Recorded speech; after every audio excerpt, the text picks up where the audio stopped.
10e partie. Une petite partie de ton univers.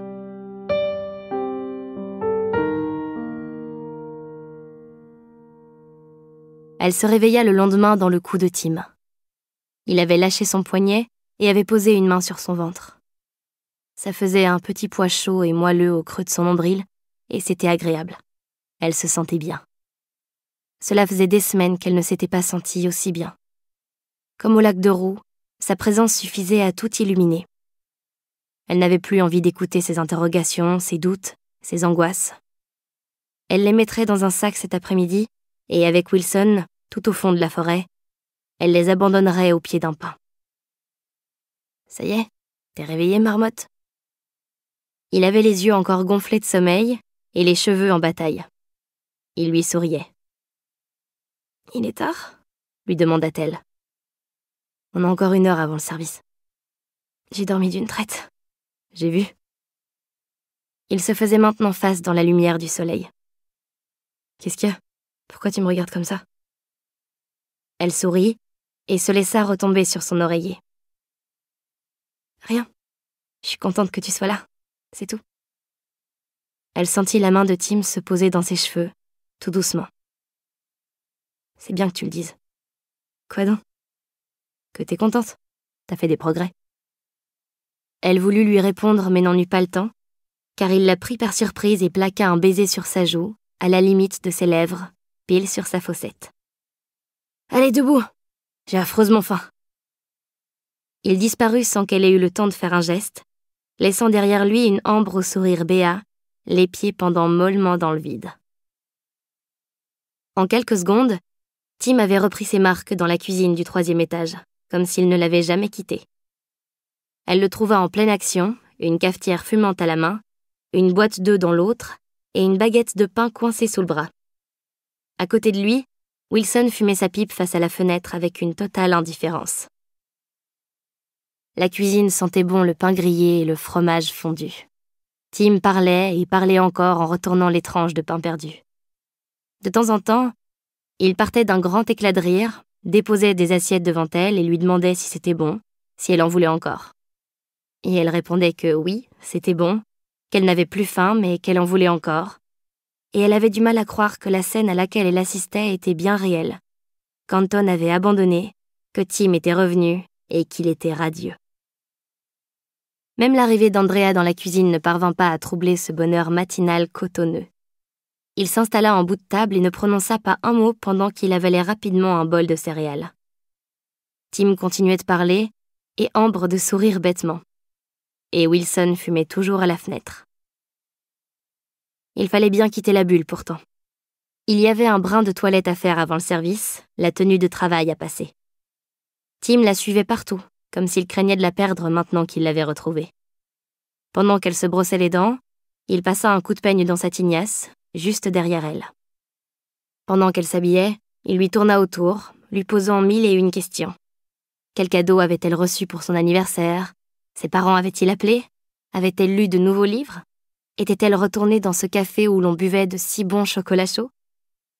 Lorsqu'il s'éloigna pour attraper un t-shirt dans son armoire, il déambulait depuis plusieurs minutes torse nu, elle prit le relais. Il avait perdu du poids, non ? Elle le trouvait amaigri, surtout au niveau des joues. Est-ce qu'il avait eu son frère au téléphone ? Elisa. Comment allait Lisa ? Il parlait encore en descendant les escaliers. Elle avait mal fermé son chemisier et il n'avait pas essuyé la trace de dentifrice sur sa lèvre inférieure. Rosalie ne fit aucun commentaire et les salua comme si ces dernières semaines n'avaient pas existé. « On fait quelque chose ce soir ?» demanda-t-elle en les attrapant à la fin du service, tout excitée.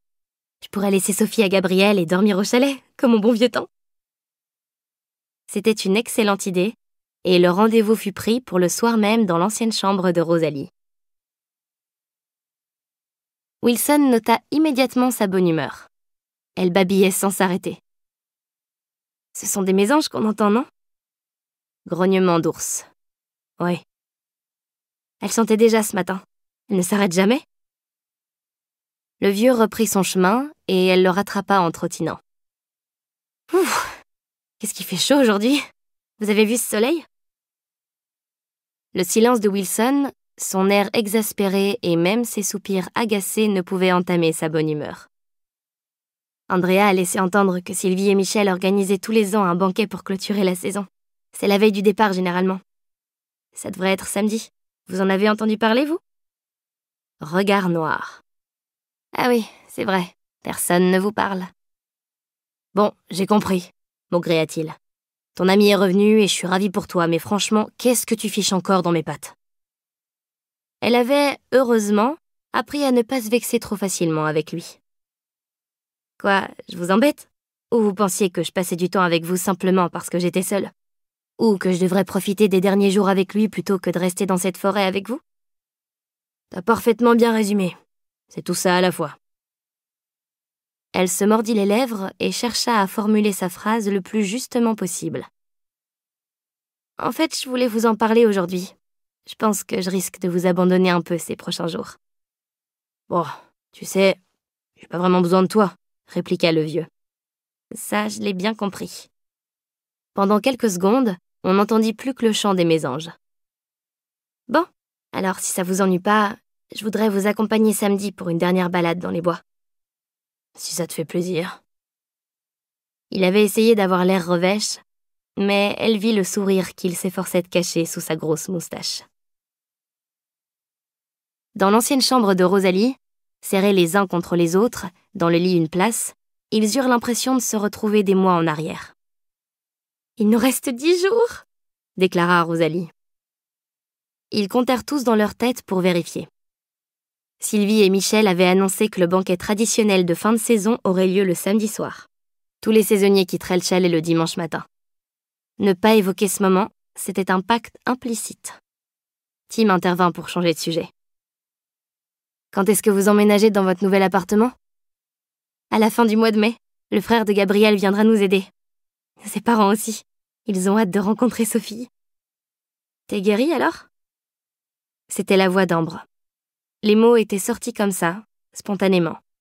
Rosalie lui sourit avec tendresse. Ouais, je suis guérie. On est tous guéris, non ? Ambre songea qu'elle avait raison. Elle repensa à la soirée du Nouvel An, entre douleur et larmes, en tête-à-tête avec Rosalie. Cela lui paraissait tellement loin maintenant. Alors, quel est le programme ? Lança Tim qui était allongé entre les deux. Le programme ? De nos 10 derniers jours. Ah, on pourrait aller skier, une dernière fois. Et tester ce resto typique, avec la tête d'ours. Et pourquoi pas une randonnée, avec un pique-nique. Une dernière nuit au Monkey Club. Tous les 4 avec Gabriel. Et Sophie ? Elle a toujours une nourrice, non ? À travers la porte entrebâillée de la chambre, une ombre passa dans le couloir et la tête d'Andrea apparut. « Ah, il me semble bien avoir entendu ta voix, Rosalie, » fit-il. Il recula précipitamment quand il devina, tapis dans la pénombre, Tim et Ambre. « Viens, » l'invita Rosalie. « On fait une soirée pyjama, comme au bon vieux temps. » Andrea recula encore, mais elle l'ignora et poursuivit. « Tu te rappelles cette première soirée tous ensemble ? Celle avec le joint et le vin rouge ?» Rosalie acquiesça et Ambre sourit dans l'obscurité. Seul Tim resta muet et immobile. « Ouais, celle-là. Quelle bande de névrosés on formait, vous vous souvenez ?» Andrea restait sur le palier, un peu maladroit, mais Rosalie insista. « Entre, allez, viens. »« Non, je vais me coucher. Je suis fatiguée. » Il leur lança un sourire gêné avant de quitter la pièce, et Rosalie soupira. « Il a pas l'air d'aller. » « C'est toujours Adeline ? » ?»« Ouais, mais il s'en remettra. » La nuit avançait, et tous les sujets furent écumés. Gabriel, son travail au collège de Guillestre, le baptême de Sophie prévu en septembre, le départ de Tim dans le sud. Rosalie interrogea Ambre. Et elle, quel était son programme ? Je sais pas, j'ai pas envie d'y penser pour le moment.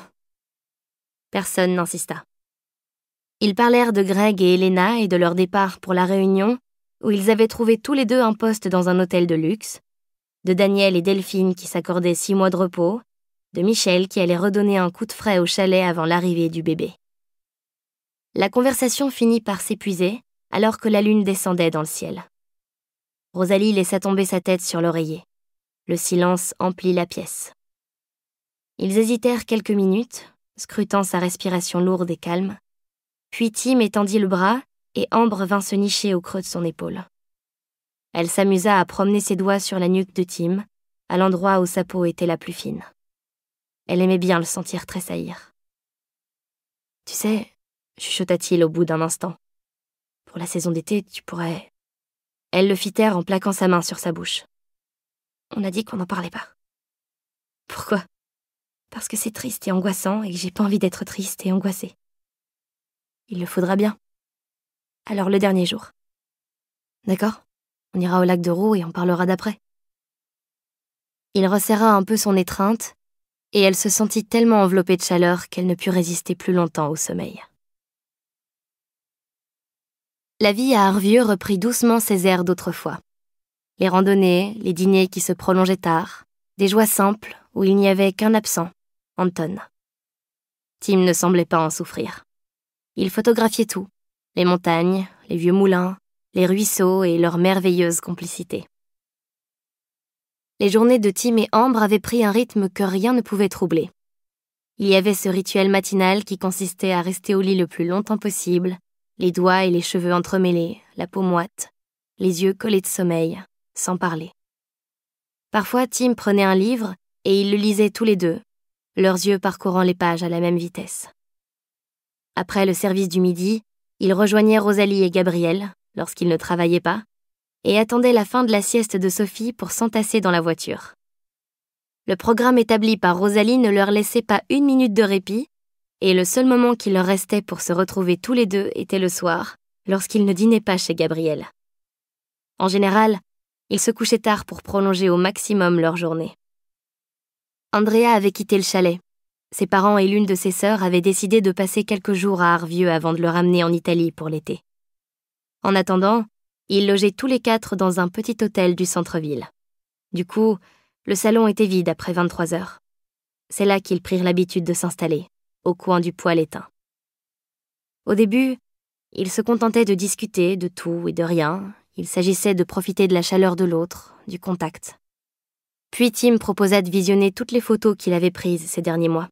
Cela devint leur rituel du soir. Il les passait en revue, se remémorait encore et encore les mêmes souvenirs, inlassablement. Un jour, Ambre suggéra de faire un album à 4 mains.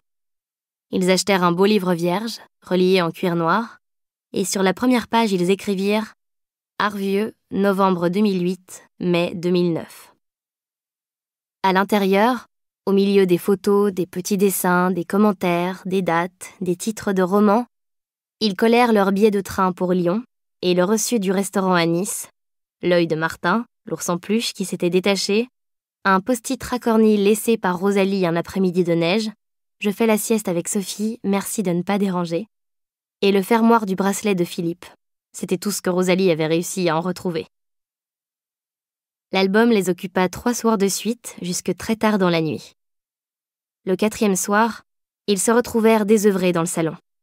Tim jouait avec un morceau de ficelle, les jambes sur l'accoudoir. Ambre avait l'air tendue, préoccupée. « Faut qu'on parle. » C'était sorti comme ça, sans prévenir. Parler de quoi ? Tim attendait, le sourcil levé. Elle n'avait pas voulu y penser. Mais maintenant, dans le silence du chalet, alors qu'il n'avait plus cet album à faire, plus de distraction, maintenant elle ne pensait plus qu'à ça, et elle voulait en avoir le cœur net. Il faudra bien qu'on sache. Qu'on sache quoi ? Nous deux. Anton m'a laissé entendre que tu pourrais jamais... que ça te faisait littéralement gerber. Quoi ? Les filles. On pourra pas toujours rester comme ça. Si vraiment ça te fait gerber, je pourrais pas le supporter, je crois. C'est pas contre toi, Tim, c'est... Elle avait le regard fébrile. Ses yeux lançaient des éclairs désespérés. Tim posa les 2 mains sur ses épaules. « Ambre, arrête. Calme-toi. » Son visage était tout près du sien, mais il ne l'embrassa pas, il ne parla pas non plus. Et elle attendait. « Tu veux pas en parler ? » ?»« Si. »« Alors ? » ?»« Ça n'a rien à voir. » Elle aurait aimé qu'il l'embrasse là, maintenant, qu'il la renverse en arrière sur le canapé juste pour lui prouver que non, elle ne le faisait pas gerber. C'est pas que j'en ai pas envie, d'accord? Je veux surtout pas que tu crois que c'est le cas. C'est juste que c'est nouveau tout ça, c'est inconnu. J'ai la trouille. C'est juste que j'ai la trouille. Il s'attarda dans ses yeux, s'attendant à y lire de la déception, de la surprise, de la moquerie peut-être, mais elle garda un regard totalement neutre. Tu n'as pas à avoir peur. Pourtant c'est le cas, je suis mort de trouille. Elle inclina doucement la tête, posa ses mains sur les genoux de Tim. Si t'en as envie, je te guiderai. T'auras qu'à te laisser faire. Je te montrerai comment, je chuchoterai à ton oreille, je m'occuperai de tout. Tim l'attira de nouveau, emprisonna ses mains dans les siennes et approcha son visage tout près du sien. C'est moi qui t'ai forcé la main jusqu'à maintenant. C'est moi qui t'ai embrassé, les 2 fois, parce que j'en avais envie. Tu te rappelles dans la salle de bain? C'est toi qui as mis fin à ce baiser. Moi, j'avais aucune envie d'arrêter. T'étais là dans ta robe avec ce rouge à lèvres. Elle se fit violence pour demander dans un chuchotement « T'en avais envie ?» Bien sûr. La chaleur lui monta aux joues. Elle dit avec une fausse désinvolture « S'il faut que je remette cette robe et ce rouge à lèvres, non, c'est pas la peine. » Tim écrasa ses lèvres contre les siennes avec violence. Tout à coup, il avait le souffle court, et elle ne savait plus ce qu'elle était censée dire ou faire. « Ambre, » chuchota-t-il entre 2 baisers. « T'arrêtes pas. Je m'arrête pas. Et si je t'embrassais dans le cou? » « Ouais, vas-y. » Elle dégagea ses cheveux, et il plongea dans son cou. Elle avait l'impression d'être redevenue une parfaite novice. Elle fermait les yeux en essayant d'éloigner la peur et de chasser l'image d'Anton. Le dos d'Anton musclé et hâlé, que Tim avait touché pendant de longs mois. Elle se fit violence pour ne pas le repousser, pour ne pas tout arrêter. Elle avait un peu envie de pleurer maintenant. Et si ça ne marchait pas? Ça va pas? Tim s'était redressé pour l'observer. Il avait son regard d'enfant, son regard perdu. Il faisait de son mieux et il ne comprenait pas pourquoi elle restait figée. Elle se força à lui adresser un sourire timide, un sourire tremblotant. « Si, ça va aller. »« Non, je sens bien que ça va pas. » Il avait l'air désemparé. Elle tenta de calmer les tremblements de ses mains, et elle saisit celle de Tim le plus fermement qu'elle le pouvait. « Ferme les yeux. » Il obtempéra. « Attends, je vais éteindre, ce sera plus facile. » Elle se leva et actionna l'interrupteur. L'obscurité emplit le salon. Elle profita des quelques secondes qui la séparaient de Tim pour se donner du courage. Il attendait en silence. Elle arriva devant le fauteuil, sentit ses doigts l'agripper, se glisser dans son cou. Non. Elle se saisit de ses mains et ne lui laissa pas le choix. Elle les glissa sous son t-shirt d'autorité et les posa sur sa poitrine.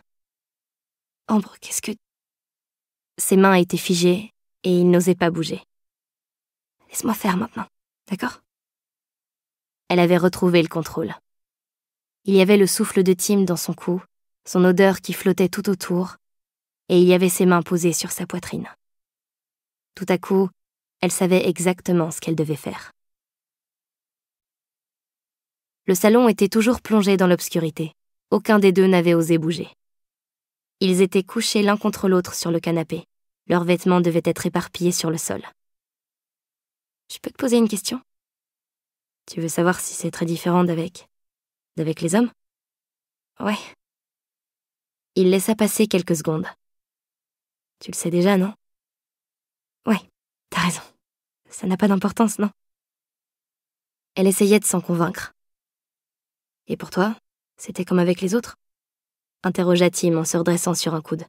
« Non, pas du tout. Ça n'avait rien à voir. » Tim eut un sourire énigmatique dans l'obscurité. « Alors voilà. » Elle voulut demander « Alors voilà quoi ?» Mais Tim passa une main dans ses cheveux au même moment et elle se rendit compte que ça n'avait aucune espèce d'importance. Elle se laissa envelopper. Quelques secondes plus tard, il chuchota « Tu veux du thé ?» Tandis qu'il cherchait ses vêtements à tâtons sur le sol, elle comprit ce qu'il avait voulu dire. Ce n'était pas le fait qu'elle ait des seins ou des cheveux longs qui avait fait de ce moment quelque chose de si différent. C'était elle tout entière, et c'était lui tout entier. Ni l'un ni l'autre ne souhaitait l'évoquer, mais ils étaient bien conscients qu'ils passaient une de leurs dernières soirées au chalet. Ils ne parvinrent pas à dormir cette nuit-là, pas avant très tard, alors que l'aube se levait. Dans le lit, lui se tournait, se retournait et elle faisait semblant de dormir, parce qu'elle ne voulait pas, surtout pas, qu'il parle du départ. Samedi 9 mai 2009, 5h45, de Ambre à Philippe. Philippe, je sais que tu seras surpris en découvrant ce mail. Cela fait bien longtemps que je ne t'ai pas écrit une seule ligne. Mais la saison touche à sa fin et la dernière fois, lorsque tu es venu à Arvieux, j'ai laissé plusieurs questions en suspens. Notamment pourquoi, pour qui, je pleurais. Je profite donc de mon insomnie pour te répondre. Les choses se sont précipitées ces derniers temps. Tu ne peux pas imaginer tout ce que j'ai vécu ici en quelques mois. Je ne suis plus la même. Tu avais raison l'autre jour. C'était à cause d'un garçon si j'avais envie de pleurer. Le garçon au livre. J'imagine ta tête en lisant ces lignes. Oui, il aime les hommes, et oui, il sortait avec le plus beau garçon d'Arvieux. Pourtant, il dort avec moi, il me prépare mon petit déjeuner et il m'embrasse le matin en se levant et l'après-midi quand personne ne nous regarde, et aussi le soir, surtout le soir, pendant des heures. J'arrive à peine à le croire tellement c'est absurde, mais je suis heureuse et ça suffit. Pour la première fois de ma vie, j'en suis certaine. Je souris bêtement. Je suis sûre que je continue de sourire bêtement en dormant. J'en arrive finalement à l'objet de ce mail. Longtemps, j'ai cru qu'être heureux, c'était trouver une stabilité, vivre un bonheur sans tache, jamais troublé, jamais questionné, ne pas faire de vagues. Finalement, j'ai compris qu'être heureux, ça peut être au contraire choisir de faire table rase du passé, perdre des gens pour prendre le risque d'en rencontrer d'autres. Être heureux, c'est quelque chose qu'on obtient quand on a eu le courage de tout envoyer balader et qu'on a pris le risque de tout recommencer à zéro. Être heureux, ce n'est pas la sérénité, le calme et le bonheur sans vagues. C'est au contraire être capable de tout faire voler en éclats, de tout remettre en question, toute sa vie si on le souhaite. Je vais bien. Je vais parfaitement bien. J'avais envie que tu le saches. Ainsi s'achève ce dernier mail que tu recevras de ma part. Je te souhaite d'être heureux également et de garder un petit souvenir de moi dans les tréfonds de ta mémoire. Je t'embrasse. Ambre. Le dernier service de la saison se termina dans une ambiance mélancolique, malgré tous les efforts de Greg pour détendre l'atmosphère. Quand le restaurant fut déserté, on vida entièrement la salle pour le grand nettoyage de printemps qui aurait lieu dans les jours à venir.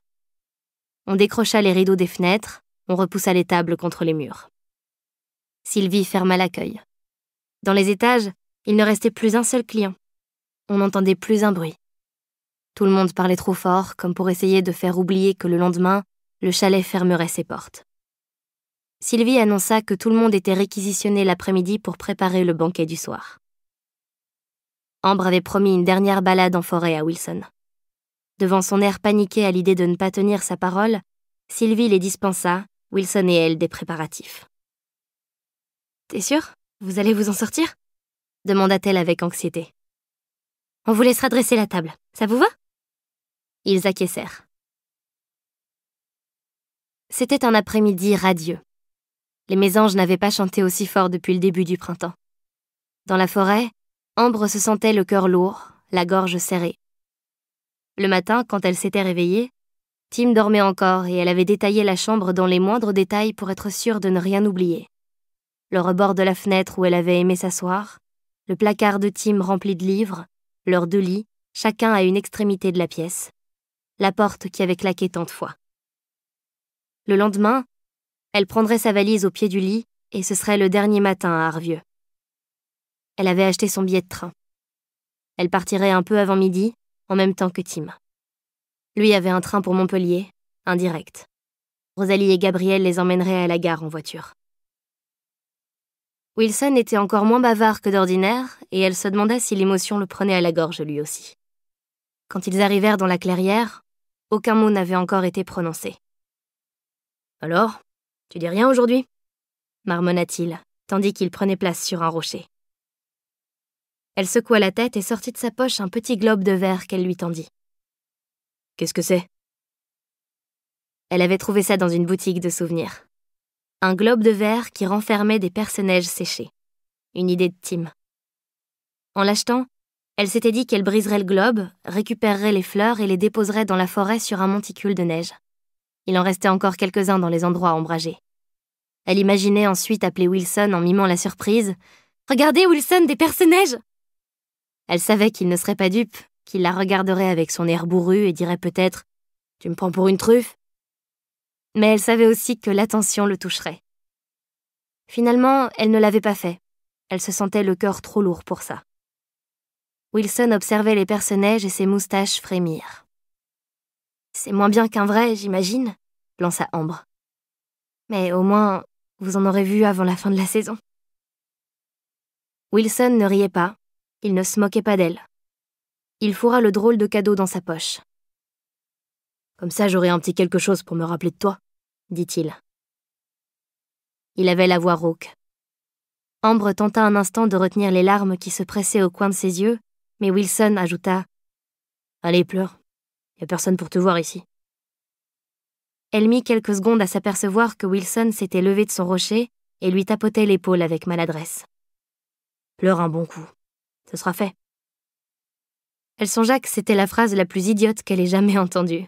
« Ce sera fait pour quoi? Pour combien de temps?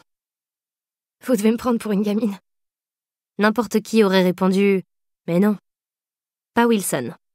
Il lui tapota l'épaule plus fort et répondit « T'es une gamine. » Ça doit être plus facile pour vous. Vous vous en moquez de partir, de laisser tout le monde derrière vous. Pour moi, c'était qu'un travail. Elle essuya les larmes sur ses joues doucement et elle songea qu'il avait raison. La saison de Wilson n'avait été qu'un semestre de travail ordinaire. Il n'avait pas joué sa guérison ici. Pour elle, au contraire, ça avait été un nouveau départ. Elle repensa à son premier jour et à ce qu'elle était aujourd'hui. L'Ambre aux cheveux dorés sans le bracelet de Philippe, mais avec celui de Rosalie, Gabriel, Anton et Tim. Elle était une part de chacun d'eux à présent. Ils lui avaient tous apporté quelque chose, chacun à leur manière. Elle était un morceau d'Andrea et sans doute aussi de Wilson. Elle était une étincelle de ce week-end dans le sud et un éclat de cette soirée au lac de Roux. Elle était l'odeur de bébé de Sophie, le rire pétillant de Rosalie, la douceur des yeux de Tim, la force brute d'Anton, la sagesse calme de Gabriel, l'ambivalence d'Andrea, le silence de Wilson. Rosalie lui avait dit un soir qu'on trouvait toujours la force de tout surmonter grâce aux autres, ceux qui nous aidaient. C'était comme des mailles qui s'accrochaient les unes aux autres, à l'infini. Ambre songeait à ce moment-là que ce n'était pas vraiment des mailles. C'était plutôt comme un récipient vide qui se remplissait petit à petit de gouttes de pluie. Les autres nous remplissaient, ils nous donnaient une existence, un sens, une consistance. On devenait une petite part de chacun d'eux. On n'était plus jamais vide. « C'est fini ?» grommela Wilson. Elle s'était à peine aperçue que ses larmes s'étaient arrêtées de couler. « Ouais, c'est fini. » Elle mit quelques secondes à réaliser que Wilson attendait, le bras tendu vers elle. Elle le fixa sans comprendre, puis son regard vint se poser sur un bout de papier froissé qu'il tenait dans sa main. « Qu'est-ce que c'est ?» demanda-t-elle en le dévisageant. « Prends-le. » Le papier était plié en 4. À l'intérieur, quelques lignes avaient été gribouillées d'une écriture grossière. Son visage s'illumina. « C'est votre adresse ? Vous me laissez votre adresse ?» Mais l'illusion fut de courte durée car Wilson secoua la tête fermement. « Oh !» fit-elle en essayant de masquer sa déception. « Ça te sera plus utile que mon adresse. » « Qu'est-ce que c'est ?»« Un petit texte que j'ai lu quelque part. Tu le connais peut-être déjà. » Elle lissa le papier et commença à lire. C'était un poème d'une dizaine de lignes, recopié avec maladresse mais sans rature. Nos racines ne sont pas dans notre enfance, dans le sol natal, dans un lopin de terre, dans la prairie enclose où jouent les enfants de la maternelle. Nos racines sont en chaque lieu que nous avons un jour traversé. Ainsi, comme le gratteron, croissons-nous en nous agrippant ici et là. Et ces chemins qui serpentent sans fin, et ces forêts bleuissant dans le lointain, sans parler des montagnes de nos rêves, les lieux étrangers et les noms étrangers deviennent nôtres, et de nouveau étrangers. il ne nous quitte pas pour de bon. Soudain, la canne du marcheur reverdit et prend racine et refleurit. Elle releva la tête. Wilson l'observait, l'air revêche. « C'est de qui ?» demanda-t-elle. « C'est un poète estonien, Karl Ristikivi. » Wilson l'observait toujours. Troublée, elle replia le papier avec soin avant de le mettre dans sa poche. « Merci pour ce cadeau. C'est un beau poème. » Elle aurait voulu lui dire qu'il avait raison, que ces quelques lignes étaient plus utiles qu'une adresse, que c'était plus qu'un simple poème, qu'elle était touchée, qu'elle venait de comprendre pourquoi chez elle, ce n'était plus chez ses parents, mais pas à Arvieux non plus. Chez elle, c'était chacun des endroits où elle était allée, où elle avait grandi, où elle avait appris, aimé, pleuré, haï. Elle ne dit rien à Wilson parce que c'était trop compliqué à expliquer, parce qu'elle allait se remettre à pleurer si elle tentait de parler et que Wilson savait déjà. Il avait compris en la regardant. « On y retourne ?» Elle le suivit sur le petit sentier ombragé qui les ramenait au chalet et lança un dernier regard à la clairière, cet endroit où ils avaient fini par s'ouvrir l'un à l'autre, à leur manière. Ils venaient de s'y faire leurs adieux. Le lendemain matin, Wilson partirait sans s'attarder. Il tournerait les talons après lui avoir adressé un signe du menton, et ils disparaîtraient à tout jamais. Ils disparaîtraient tous, ces autres qui lui avaient offert un livre, un bracelet, une légende sur les personnages, un poème, et elle sourit. Car elle venait de comprendre, avec un mélange de tristesse et de mélancolie, qu'il valait mieux pleurer toutes les personnes merveilleuses qu'on perdait plutôt que de ne jamais les avoir connues. La cuisine du 3e étage était en ébullition. Sylvie, dont le ventre commençait clairement à s'arrondir, supervisait les opérations d'une main de maître. Daniel s'activait au fourneau, le visage luisant. La température était montée de plusieurs degrés dans la pièce. À côté de lui, Delphine et Tim préparaient le rôti. Grégory hachait des herbes. Andrea et Michel s'affairaient autour d'une casserole fumante dans laquelle ils ajoutaient de temps en temps quelques gouttes de vin blanc. Rosalie, quant à elle, se tenait assise devant une montagne de fruits qu'elle découpait en cubes. « Ah, vous revoilà tous les deux !» Ambre avait vérifié plusieurs fois qu'aucune trace de larmes n'était visible sur son visage, mais quand elle les vit tous se retourner, elle eut l'impression qu'on ne voyait que ça. « Venez, venez, il est encore tôt pour dresser la table, » déclara Sylvie. « Vous pouvez aider Rosalie pour la salade de fruits. »« Wilson, j'ai besoin de vous pour choisir les vins !» intervint Michel. En quelques secondes, Ambre se retrouva assise à côté de Rosalie, un couteau dans les mains. « Comment était la balade ?» demanda Rosalie. « C'était bien. » Tim la regardait avec insistance et elle lui sourit. Déjà, Michel et Wilson avaient quitté la pièce et Sylvie avait plongé la tête dans le frigo pour faire l'inventaire de ce qu'il restait à préparer. C'était agréable de travailler tous ensemble une dernière fois. Lorsque tout fut prêt, on n'entendit plus que le ronron du four. Une agréable odeur de rôti de veau flottait dans la cuisine. « Une petite douche et on lance les festivités ?» suggéra Sylvie. Dans la chambre, Tim retint Ambre alors qu'elle s'apprêtait à partir à la douche, sa serviette sur l'épaule.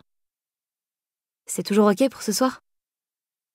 Il parlait du lac de Roux, l'endroit où tout avait failli finir et où tout avait réellement commencé. « Ouais, bien sûr. » Cool. Il souriait avec une pointe de mélancolie au fond des yeux, et elle appuya son front contre le sien pour dire « Ça va aller, c'est pas encore tout à fait fini. » Lorsqu'elle revint de la douche, elle eut la surprise de trouver une réponse de Philippe au mail qu'elle lui avait écrit le matin. Samedi 9 mai 2009, 18h58, de Philippe à Ambre. Ambre. Tu ne peux pas savoir à quel point ton mail m'a fait plaisir. J'avais bien senti les choses, finalement. Il y avait un garçon derrière ses larmes. On peut pas m'enlever ça. J'ai du flair.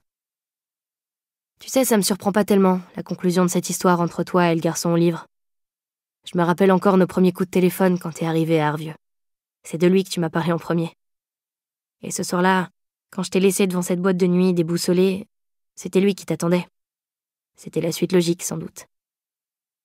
Je suis contente de savoir que tu vas bien. Sincèrement. T'as finalement compris ce qui te manquait pour être pleinement heureuse. Moi aussi j'ai de bonnes nouvelles aujourd'hui. Je suis responsable d'un petit être de plus. Elle s'appelle Élise. Elle est née cette nuit avec 2 mois et demi d'avance. L'accouchement a été difficile. Catastrophique en fait. Le bébé était mal placé.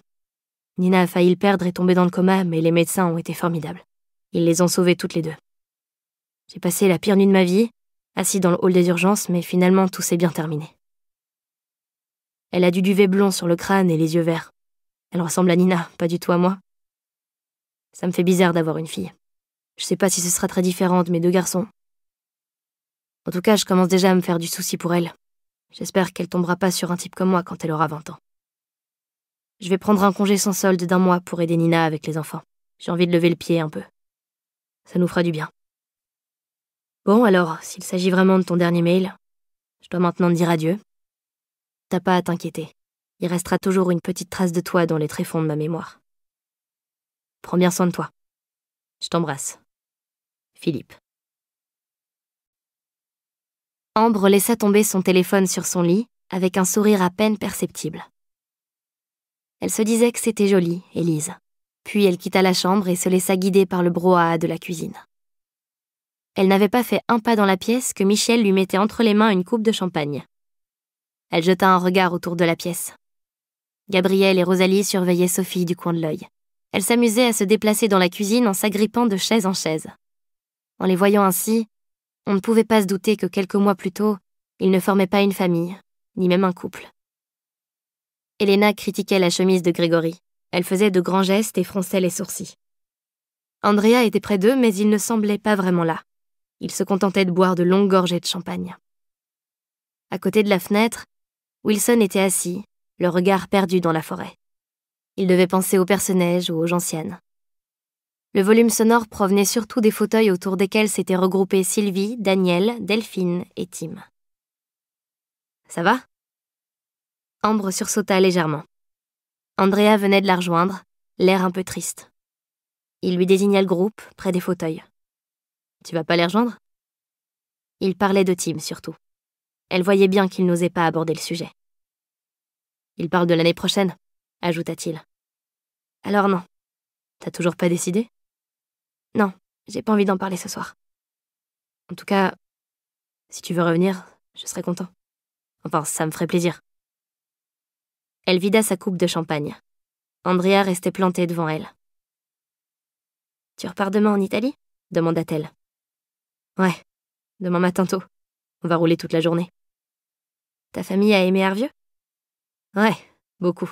Ils veulent revenir quand il y aura plus de neige, en pleine saison d'hiver. » De nouveau, Andrea jeta un coup d'œil vers le groupe, près des fauteuils. « Alors, finalement, commença-t-il avec maladresse. Anton avait raison. »« Ouais, apparemment. Tu parles d'une histoire. J'aurais jamais imaginé. » »« Moi non plus. C'était une saison surprenante. » Au même moment, Gabrielle et Rosalie se joignirent à eux et la discussion s'orienta vers leur futur déménagement. Un plat de petits fours circula dans le salon, les coupes de champagne se vidèrent et se remplirent au son des conversations, puis Michel déclara qu'il était l'heure de passer à table. On prit place en se bousculant et en riant un peu fort. Les bulles étaient montées à la tête de tout le monde. Même Wilson se déridait. C'était une soirée joyeuse, pas une soirée d'adieu. On n'en parlait même pas. Un soir, Tim l'avait prévenue. Il lui avait soufflé ces quelques mots qu'elle était bien en peine de croire à l'époque. « Tu crois peut-être que c'était difficile de venir ici, mais ce sera encore pire de partir. Tu verras, on sera tous devenus une petite partie de ton univers. » Assise en bout de table, Ambre tendait l'oreille à une conversation, puis à une autre, papillonnant de l'une à l'autre sans jamais y participer. Elle était simplement bien au milieu de tous les saisonniers qui parlaient, plaisantaient, mangeaient avec appétit. Elle contemplait son petit monde, le petit univers qu'elle s'était construit. Elle n'avait pas besoin de parler. Les plats défilèrent, les bouteilles de vin aussi, le volume des conversations monta de quelques décibels. Wilson avait allumé sa pipe et fumait à la fenêtre. Le dessert arrivait quand Michel lança le sujet qu'Ambre appréhendait depuis le début. Alors, qui sera des nôtres l'année prochaine, en dehors d'Andrea, bien sûr? Il jeta un regard circulaire autour de la table. Je pense que je vais postuler, mais je sais pas si le grand responsable voudra m'accepter, plaisanta Grégory. On s'esclaffa autour de la table. Pour nous, la question ne se pose pas, déclara Daniel. On rempile pour la 8e année. Michel continua de balayer la table du regard. Je serai là, déclara Tim. Rosalie l'imita. Michel lança une plaisanterie à propos de Gabriel, qui pouvait rejoindre l'équipe des serveurs s'il le souhaitait. Son regard se posa ensuite sur Wilson. « Pour moi, c'est fini, » grommela-t-il. « C'est l'heure de la retraite. » Ambre se sentit rougir quand tous les yeux se tournèrent vers elle. Parmi tous les regards, elle sentait tout particulièrement celui de Tim, plus insistant. « Je sais pas, il se pourrait que je sois là », s'entendit-elle prononcer. Rosalie poussa une exclamation de ravissement. « Oh, je le savais !» J'ai dit « il se pourrait ». « C'est mieux que je ne sais pas », s'exclama Rosalie. « C'est une super nouvelle », déclara Michel. « Maintenant, qui veut du crément ?» Quand l'attention se fut suffisamment détournée d'Ambre pour se fixer sur le pétillant, Tim en profita pour lui chuchoter « T'as changé d'avis ?» Elle répéta en évitant son regard « J'ai dit « il se pourrait ». Tim souriait avec tranquillité. « Qu'est-ce qui t'a fait changer d'avis ?» Peut-être le poème de Wilson. Quel poème? Je te le montrerai. Sylvie et Rosalie servirent la salade de fruits, et Ambre se proposa de couper le cake au raisin. Depuis son « il se pourrait », Rosalie et Andrea ne cessaient de la regarder en souriant. Tim restait plus discret. « Je veux pas attendre 6 mois pour revoir ta tronche, » dit Rosalie en prenant un morceau de cake. « Tu pourrais venir passer quelques jours ici en septembre? Ça nous permettrait de patienter jusqu'à la nouvelle saison. » Pourquoi pas? Tu verras, le nouvel appartement est plus grand. On n'aura pas de chambre d'amis, mais on compte acheter un canapé lit confortable. Lorsque le dessert fut terminé, tout le monde traîna un peu à table. On ne voulait pas aller se coucher tout de suite. On ne voulait pas non plus se dire au revoir. Les adieux seraient pour le lendemain. Il restait encore la nuit et quelques conversations à épuiser. Wilson fut le premier à leur fausser compagnie. Puis, un à un, tous les saisonniers quittèrent le salon. On se souhaita « bonne nuit, à demain matin », comme si cette soirée n'était qu'une soirée de plus au chalet. Ambre et Tim restèrent avec Gabriel, Rosalie, Michel et Sylvie pour aider à faire la vaisselle, puis ils éteignirent le salon désert et récupérèrent leur lampe frontale. Ce n'était pas la même nuit que celle de son anniversaire, plus d'1 mois en arrière. Le ciel était plus obscur, l'air plus doux, et le mince quartier de lune ne suffisait pas à éclairer le paysage. Il progressait moins vite, pourtant ils ne portaient pas de raquettes cette fois. Il n'y avait plus suffisamment de neige, ils avaient simplement chaussé des baskets. C'étaient les mêmes étendues, le même sentiment de solitude et de plénitude, mais ils avaient la gorge nouée. Ils ne dirent presque pas un mot jusqu'au belvédère qui surplombait toute la vallée du Caira. Ce belvédère sur lequel ils s'étaient assis avec Anton, les pieds dans le vide. « On continue jusqu'au lac ?» demanda Tim. « On y est presque. » Elle hocha la tête et ils poursuivirent. Le lac était toujours aussi beau, même si, sans la lumière de la pleine lune, il semblait plus dangereux, plus menaçant, bordé de hauts mélèzes. « La glace a fondu ?» fit remarquer Tim. Ils s'approchèrent du bord et Ambre trempa sa main dans l'eau. Elle était glaciale. Rien ne bougeait alentour, dans les grands pins. C'était presque inquiétant. Ils avaient roulé un duvet dans le sac à dos de Tim, dans l'idée de s'installer pour la nuit, mais face à ce silence angoissant et à l'obscurité, ils préférèrent rebrousser chemin jusqu'au belvédère. De là, ils avaient une vue dégagée sur toute la vallée endormie. Ils n'avaient plus ces hauts et sombres mélèzes tout autour d'eux. Il n'y avait qu'eux, le ponton et le vide en dessous. Tim installa le duvet pour en faire un matelas et ils s'assirent. « T'es triste ?» demanda-t-il. Ils gardaient tous les deux les yeux fixés sur le paysage. « Tu parles, j'ai du mal à respirer. »« Parce que t'es triste ? À cause de cette boule dans ma gorge. Je crois que j'ai la même. » Ils esquissèrent un faible sourire. Tim gigotait à côté d'elle et, quand elle entendit le froissement d'un papier, elle tourna la tête vers lui. « Qu'est-ce que c'est ?» demanda-t-elle. Il avait sorti une feuille froissée de son manteau. « Un billet pour Montpellier. Pour toi. » Elle déplia le billet imprimé et commença à le déchiffrer, mais Tim l'interrompit. « Il n'y a pas de date fixe. Tu peux l'utiliser pendant 3 mois. Tu viendras quand t'en auras envie et si t'en as envie. Si tu veux pas l'utiliser, c'est pas grave. »« Je viendrai, » dit-elle en repliant le papier. « Passe-moi un coup de téléphone pour me prévenir quand tu sauras. » Elle tenta de plaisanter, mais son ton manquait de conviction. « Pourquoi ? Je risque de te surprendre avec un surfeur ?» Il réussit à peine à faire semblant de sourire. « Qui sait ? Quand tu seras là-bas dans le sud, tu risques de tomber sur un autre Anton, un blond, sportif. T'as jamais aimé ça, les filles. » Il haussa les épaules, les sourcils toujours froncés. « Non, j'ai jamais aimé ça. » Tu crois pas que c'est une bêtise ? Tu gardais cette discussion sur tes névroses pour notre dernière soirée ? Il avait le ton cinglant mais amusé. Elle se mordit la lèvre. On a dit que ce soir, on parlerait d'après. Bon, alors qu'on soit bien clair. Ouais, t'es la première fille. Il y en aura sans doute jamais d'autres. Mais toi non plus, t'as jamais aimé ça, les hommes qui couchent avec d'autres hommes, et j'aurai toujours le risque que tu tombes sur un Andrea à Lyon, un insupportable dragueur à l'accent italien. Faut dire que t'as toujours eu des goûts douteux. Cette fois-ci, elle esquissa un vrai sourire. Elle se mit même à rire. Tu parles de lui ou de toi ? Des deux. Ils rirent tous les deux. Un nuage se déplaça dans le ciel, dégageant momentanément la lune, et Ambre put observer le visage de Tim plus en détail. Il avait toujours son regard d'enfant. Il était inchangé, authentique, incapable de faire semblant. Tim s'étendit sur le duvet, appuyé sur un coude. Il ne quittait pas des yeux la vallée et ses petites routes semblables à des serpents. « Moi aussi j'ai quelque chose pour toi », déclara Ambre au bout de quelques instants. Elle se mit à fouiller dans son sac à dos avec des gestes nerveux et elle finit par en sortir un vieux livre à la couverture cornée et aux pages jaunies. « Je voulais pas faillir à la tradition. Je veux faire partie de ton étagère moi aussi. » Il se redressa et prit le livre avec précaution. « C'est un classique, mais j'ai vu que tu l'avais pas. » Il regarda la couverture et sourit. « Le Petit Prince » de Saint-Exupéry. « Je l'aime bien ce livre, » dit-il. « Il est resté dans ma chambre chez mes parents.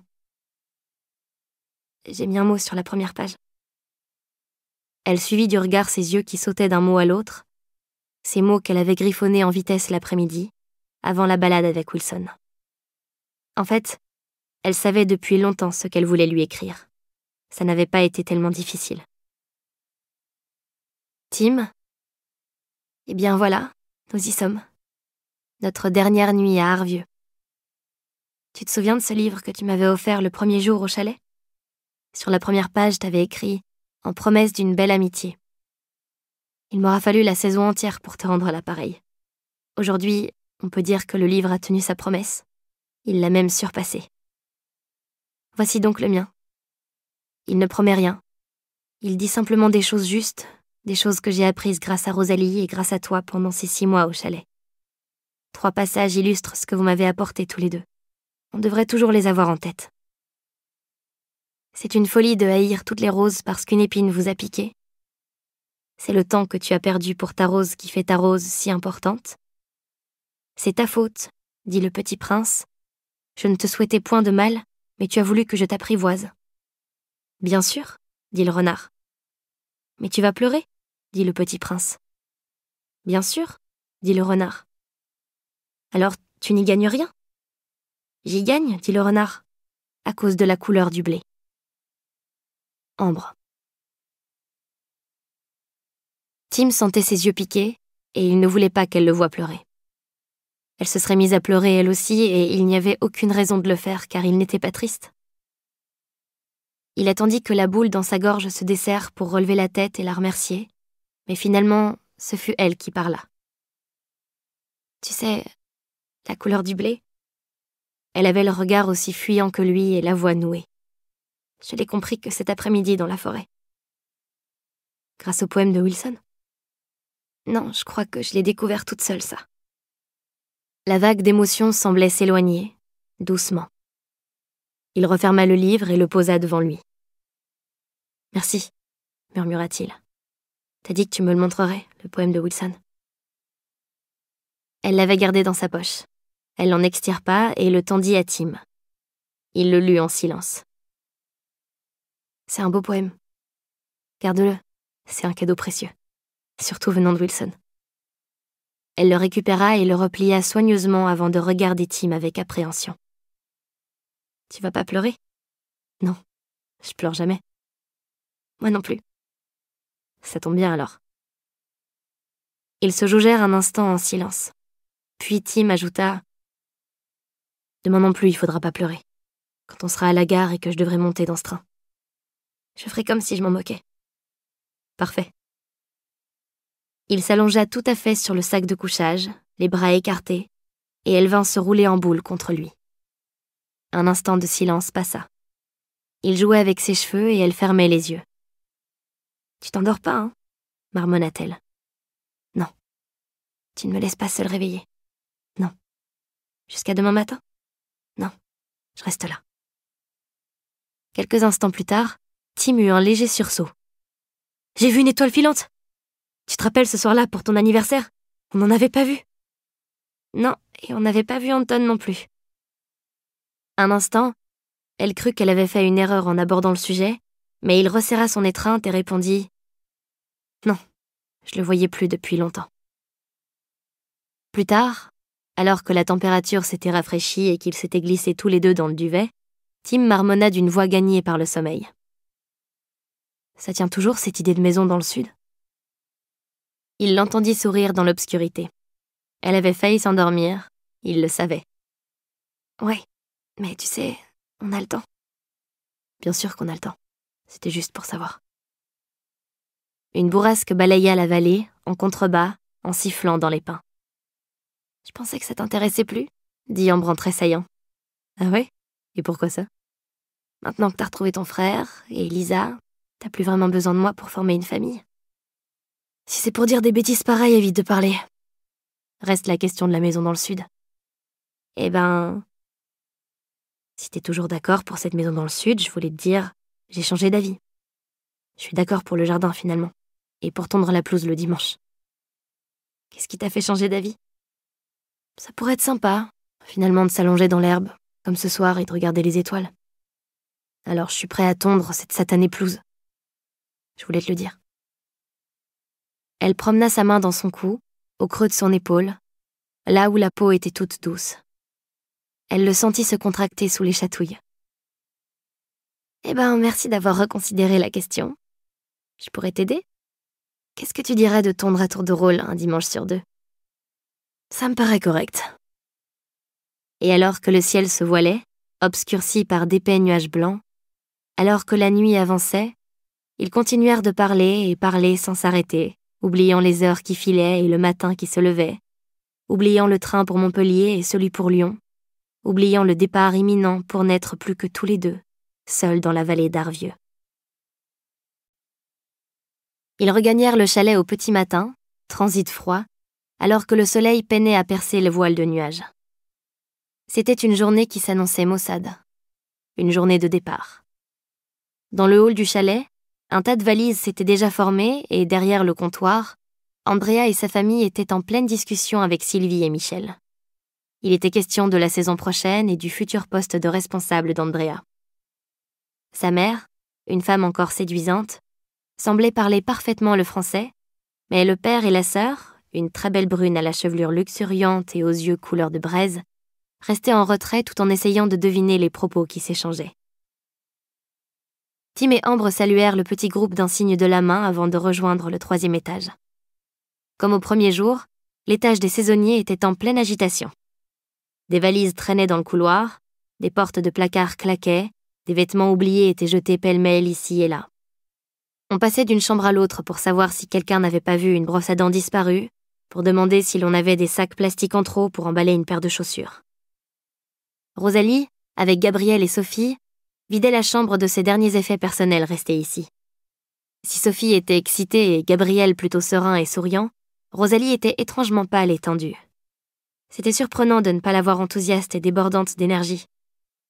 Ils se saluèrent, un peu plus sobrement que d'ordinaire, sans leur grand sourire et leur plaisanterie habituelle.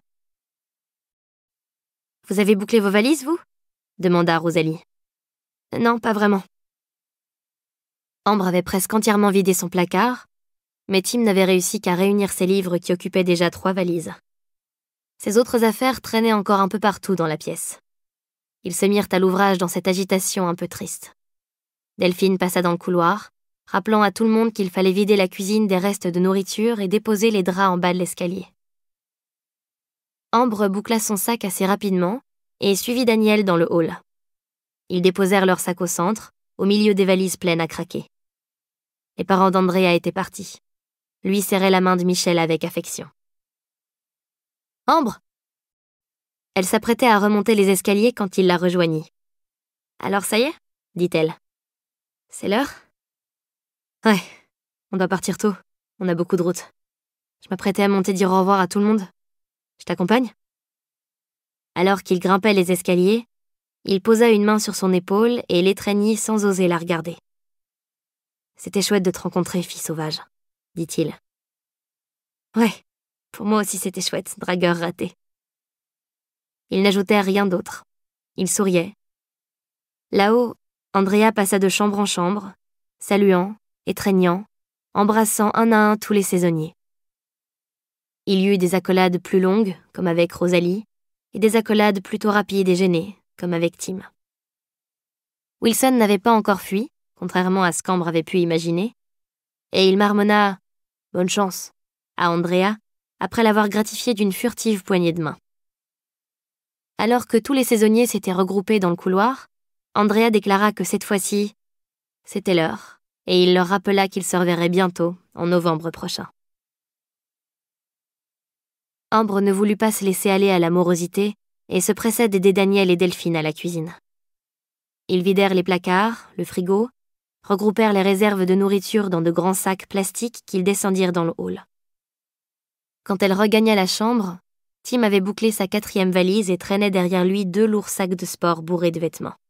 « Je crois que Gabriel va râler, ça tiendra jamais dans le coffre. » Ambre aida Tim à descendre ses bagages dans le hall, où déjà un cercle s'était formé. Le visage de Rosalie avait encore perdu un peu de couleur. Même ses boucles semblaient s'être détendues. Sylvie affichait aussi une petite mine. Wilson se tenait en retrait, les mains dans les poches, attendant visiblement un signal quelconque pour pouvoir saluer tout le monde et se sauver. « On est au complet ?» demanda Sylvie. « Il manque Greg », répondit Michel. « Il a promis qu'il passerait nous dire au revoir. » Justement, il arrivait accompagné d'Elena. Ils avaient garé leur voiture devant le chalet. « C'est quoi ces têtes d'enterrement ?» s'exclama-t-il en entrant dans le hall. Puis, comme les sourires ne venaient pas, il ajouta « Je viens de croiser Andrea. Il a la même tête que vous. » Il prit place dans le cercle, au centre duquel se tenaient Sylvie et Michel. « Bon, alors, il est l'heure du discours ?» déclara Sylvie. « Que dire à part le bonheur d'avoir partagé cette saison avec vous et la joie de se revoir tous bientôt? Prenez soin de vous cet été. Revenez-nous en forme pour la saison d'hiver. Ça a été une belle saison cette année encore. Pour les nouveaux, ça a été un plaisir de vous connaître. J'espère que vous repartez tous avec des souvenirs plein la tête, avec l'envie de revenir à Arvieux et de faire découvrir ce beau village à vos proches. Si vous passez dans la région, n'hésitez pas à venir nous faire un coucou. On va profiter de l'été pour préparer un petit nid douillet au futur bébé, mais nous aurons toujours le temps de vous concocter un petit dîner. Et pour ceux qui ne reviendraient pas, je tiens à vous remercier pour votre investissement. Je vous souhaite une bonne continuation, quoi que vous fassiez par la suite. Et pour Wilson, ma foi, une très bonne retraite. » Le vieux hocha la tête. « N'hésitez pas à nous donner des nouvelles surtout.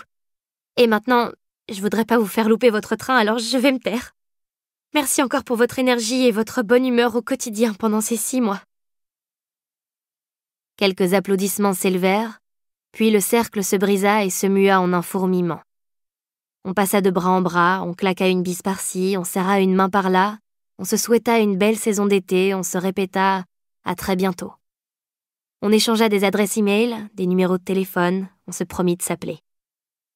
Au milieu du brouhaha, Wilson tapota l'épaule d'Ambre. « Bon, gamine, c'est l'heure. » Elle sentit revenir la boule dans sa gorge. « J'espère que vous serez heureux en Ardèche, et ensuite dans votre cabane perdue dans la forêt. » « Pas de doute là-dessus. »« Vous avez mes perce-neige » Il lui désigna la poche de son pantalon. Autour, le fourmillement et le brouhaha s'amplifiaient. « Bon, » marmonna Ambre. « Alors, je sais pas ce qu'on est censé dire. »« Au revoir. On est censé dire au revoir. » Il avait ce pli au coin des yeux, celui qui trahissait un sourire, et elle pensa qu'il lui manquerait. « Alors, au revoir, Wilson. »« Au revoir, gamine. » Il posa une grosse main bourrue sur son épaule, une main qui pesait 3 tonnes, et la seconde d'après, il l'avait retirée et avait disparu. Ambre fut happée par une Sylvie au bord des larmes. Sylvie serrait tout le monde beaucoup trop fort. Michel restait calme et souriant. Gabriel s'était mis en retrait, Sophie dans les bras. Tout le monde tenait à embrasser la petite, à lui gratter le crâne ou à lui chatouiller le ventre avant de partir. Finalement, Daniel et Delphine quittèrent le hall en lançant de tonitruants « À bientôt !» Greg et Elena les suivirent. Gabriel déclara qu'il ferait bien de commencer à charger la voiture s'il voulait être à l'heure à la gare, et Michel les aida à porter les valises dans le coffre. « C'est vraiment à toi tout ça ?» s'exclama Gabriel, ébahi devant les 4 valises et les 2 sacs de Tim. « Je lis beaucoup », marmonna-t-il sur un ton d'excuse. Sa remarque arracha un éclat de rire à Gabriel, mais Rosalie resta figée, le visage plus pâle que jamais. Elle n'avait presque pas prononcé un mot. Michel et Sylvie les embrassèrent à côté de la voiture, puis les saluèrent encore du perron du chalet. Le trajet jusqu'à la gare se déroula dans un silence tendu. Gabriel avait mis la radio, mais l'ambiance restait morose. Tim serrait la main d'Ambre dans la sienne, et Rosalie ne cessait de leur jeter des coups d'œil nerveux dans le rétroviseur. La gare était plutôt vide en ce dimanche matin. Gabriel gara la voiture et alla mettre quelques pièces dans le rodateur, puis ils entrèrent dans le hall. Rosalie restait livide et muette. « On a une demi-heure devant nous, » dit Gabriel. « On prend un café ?» Ils s'installèrent sur les chaises en plastique du café-tabac de la gare. « J'ai pas fermé l'œil de la nuit », confia Rosalie à Ambre. Ambre posa une main sur son genou et le serra, comme pour lui dire qu'elle aussi étouffait de tristesse. Ils burent leur café, tous aussi silencieux les uns que les autres. Seule Sophie, hermétique à la morosité ambiante, poussait des exclamations de joie. Ambre la prit dans ses bras un moment, la serrant un peu trop fort, respirant un peu trop ses boucles brunes de bébé. Tim la fit sauter sur ses genoux. Elle riait à gorge déployée. Le train de Tim fut annoncé, et ils se levèrent tous d'un seul bloc. Gabriel vérifia le numéro de la voie. Ils empruntèrent les escaliers souterrains, portant chacun un de ces énormes sacs. Personne ne savait comment il ferait, à son arrivée à Montpellier, pour les porter seuls. Une fois sur le quai, sans prévenir, Rosalie éclata en sanglots, et alors plus personne ne tint sa promesse.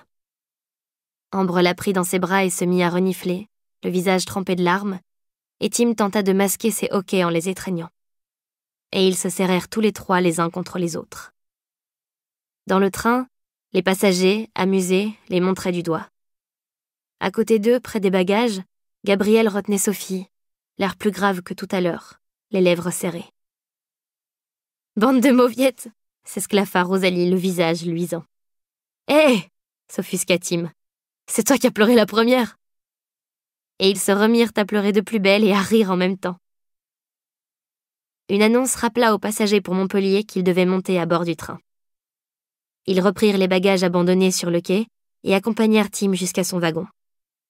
Gabriel l'aida à hisser les valises, puis Tim, debout sur le marchepied, demanda à Ambre de s'approcher. Sophie les regardait avec curiosité, mais ça n'avait aucune importance. Ils s'embrassèrent, se dévorèrent, se respirèrent sans retenue. Les yeux, le nez, les joues, la bouche, le front, les cheveux. Ils se serrèrent jusqu'à en avoir mal. Une deuxième annonce retentit, avertissant les passagers et les accompagnateurs de la fermeture des portes. Un coup de sifflet retentit, et Ambre lâcha Tim. Rosalie l'attrapa doucement par les épaules et la tira en arrière. « Ça va aller. On se revoit tous bientôt, de toute façon. » Les portes se fermèrent et, par la fenêtre, Tim continua à leur faire de grands signes. Sur le quai, Ambre agitait la main et se disait que c'était étrange. Elle se consumait de tristesse et de bonheur en même temps. C'était une sensation curieuse. « On devrait rejoindre ton quai, Ambre. Ton train va pas tarder, » avertit Gabriel. Alors elle sécha ses larmes, prit sa valise, releva les épaules et suivit Gabriel, Sophie et Rosalie vers ce train qui la ramènerait chez elle, à la fois faible et forte, repensant à ces mots que Wilson lui avait offerts. Il ne nous quitte pas pour de bon. Soudain la canne du marcheur reverdit et prend racine et refleurit. Elle prit une grande inspiration avant de s'enfoncer dans les escaliers souterrains vers un nouveau départ.